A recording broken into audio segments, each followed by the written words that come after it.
On today's adventure, we're hiking one of the world's deadliest trails.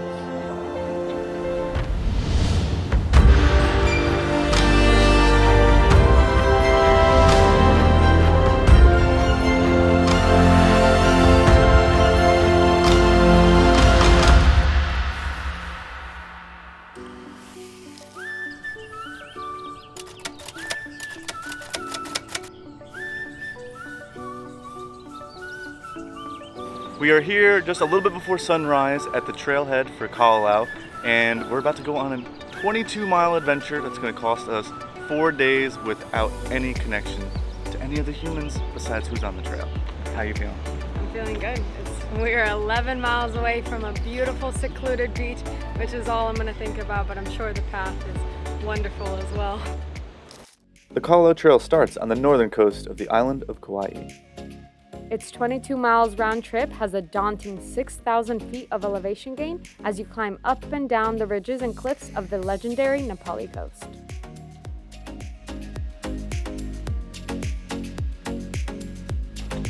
So as we are still within the first mile of the Kalalau Trail, I'd like to introduce the concept of the Kalalau Mile. The Kalalau Mile is very clear and very simple. There are 11 miles between here and Kalalau Beach, but every single mile of the Kalalau Trail feels like 2 or 3 or 4 different miles just because of how much you're zigzagging, going in and out of things, and just truly how difficult this trail is. Incredible. Almost falls off a cliff in the first mile. All right, 1 mile on the trail, how do you feel? Feeling good, feeling sweaty. It's like very humid, you know, the pants, I know they're gonna be a good idea, but they don't seem like that right now. So we'll get in there. As with most trails on Kauai, expect mud and a good pair of boots goes a long way. All right, so we are a little bit over 1 mile, and this is our amazing views. This is literally the first view that's just so breathtaking and gets me so excited for the rest of the trail. And we are still on the part of the trail that is for day hiker use as well. This is actually the most well-maintained part of the entire trail. The first couple miles are a little strenuous, but absolutely beautiful and easy for anyone to come do if they get their permits for it.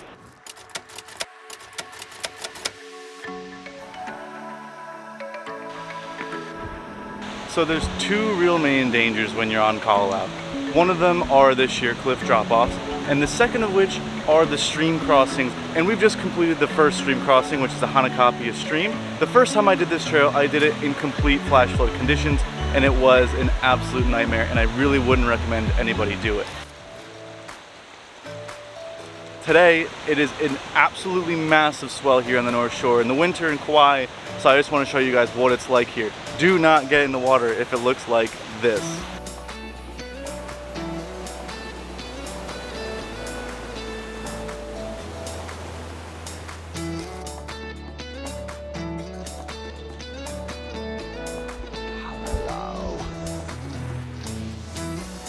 Only 9 more miles. After Hanakapiai, you start to see the true colors of the Kalalau Trail. A narrow trail winding the cliffside Hawaiian jungle. We quickly made it to one of the highest points in the trail, known as the Gate. All right, mile 3.5. How you doing? Good. Feeling a little sweaty again, but feeling good. Not too bad, we got this. Now we're entering the State Wilderness Park, as you can see from this very interesting way of entering the park.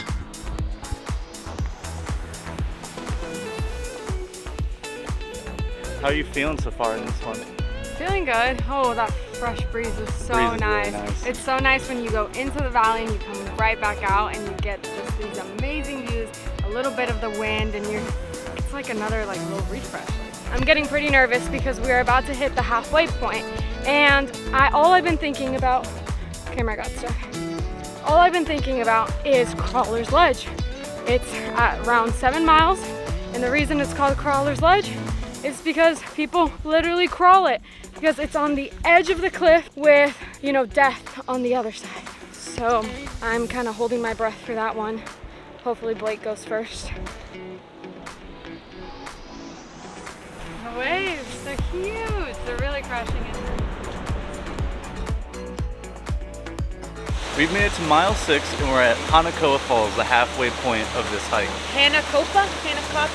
Hanakapia? Oh my god, the names are hard. But we're just enjoying a little bit of lunch, recharging, refueling before we get back out on the trail and get to our destination. This is a great spot for lunch, so wait until mile 6 to eat. Hanakoa is also a place that you could camp if you don't think you're going to make it the 11 miles to Kalalau. Now that Hanako is behind us, we've got 5 miles of some of the most treacherous cliffs in the world, and I have a little bit of PTSD from the first time I was here. So we'll see if it's any better this time.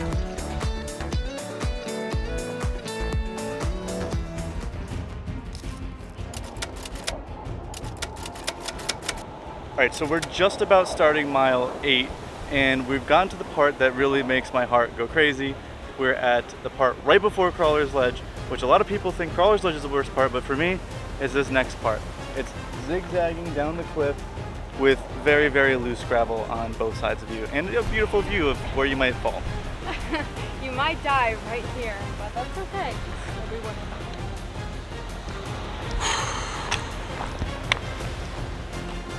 Can even see Crawler's Ledge from here, and it looks insane. It's really on the face of the cliff, and we're about to go and walk on it like it's totally a normal day. So that's great. I think the wind's okay. It's not super harsh right now, but I'm feeling really scared, a little uncomfortable with my bag. I feel like the weight's kind of not evenly distributed, but let's go do it.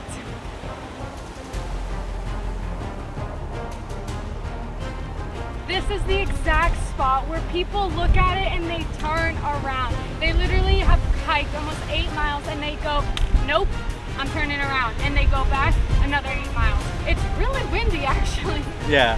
So we might need to hunker down and actually crawl.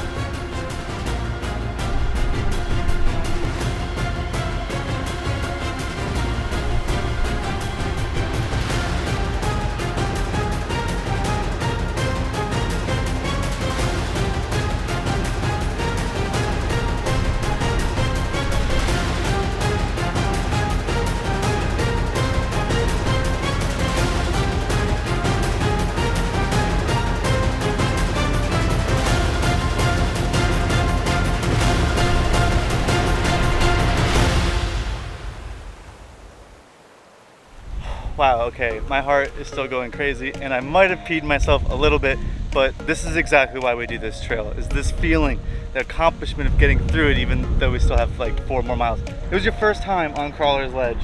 What did you think?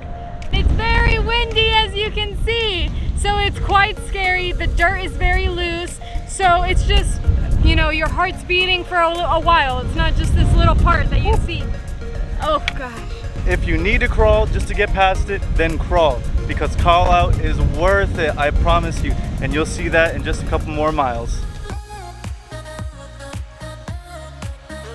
Man, these last 3 miles of the trail really test you. If you're afraid of heights, they really test you by putting you on the ledge again and again and again. If you have any bumps or scrapes or bruises you picked up in the first 8.5 miles, man, are you gonna be tested the last couple miles on this trail. It is hot at this time, and we are just moving along, getting to our destination. And behind this ridge right here is Kalalau. We're so close. Oh my goodness, we made it to the valley. Feeling good. My feet are starting to feel a bit painful, but I'm excited to get there.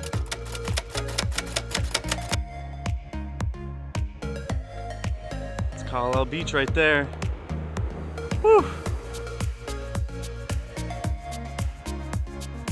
Alright, so we were just hiking down Red Dirt Hill. I'm not sure if it's over or not, but we have come to ground level. And there's so many goats on this beautiful area, so I think we're getting really, really close.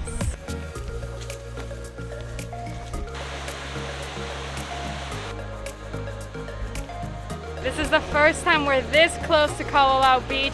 We are literally in front of it. We have probably 0.3 mile left to go to the campsite. My feet hurt, I fell in the river, but we are so, so close, and we can start to see people just hanging out.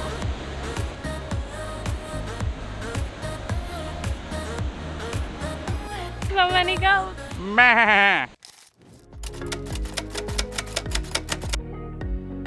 So we made it to the campsite, and not just any campsite. This is the exact same campsite that I stayed at when I was here in December 2020. And it's beautiful.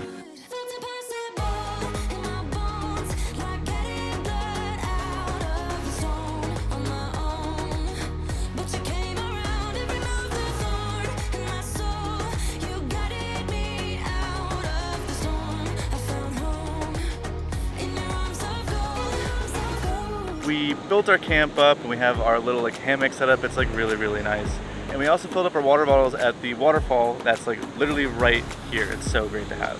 One tip that we can give you guys is that when it says camping starts here, keep walking. Try to get as close to the waterfall as you can. You're gonna find some awesome spots in front of the beach that are super close to the waterfall, and you just get such a better view of, you know, Kalalau itself. We are watching the sunset, are gonna have a little bit of dinner, and we actually cleaned ourselves up from the big hike at the waterfall, brought some soap and conditioner, so that was super nice. And we are both incredibly sore right now. Like Kalalau took everything out of us, but this reward right now, like it's absolutely gorgeous and totally worth it. And tomorrow we're actually gonna go up into the valley and show you guys what there is hidden in Kalalau Valley, because there's a lot of stuff up there that a lot of people don't even see when they come here. So we're gonna go enjoy sunset. We'll see you next week on Today's Adventure. Bye bye.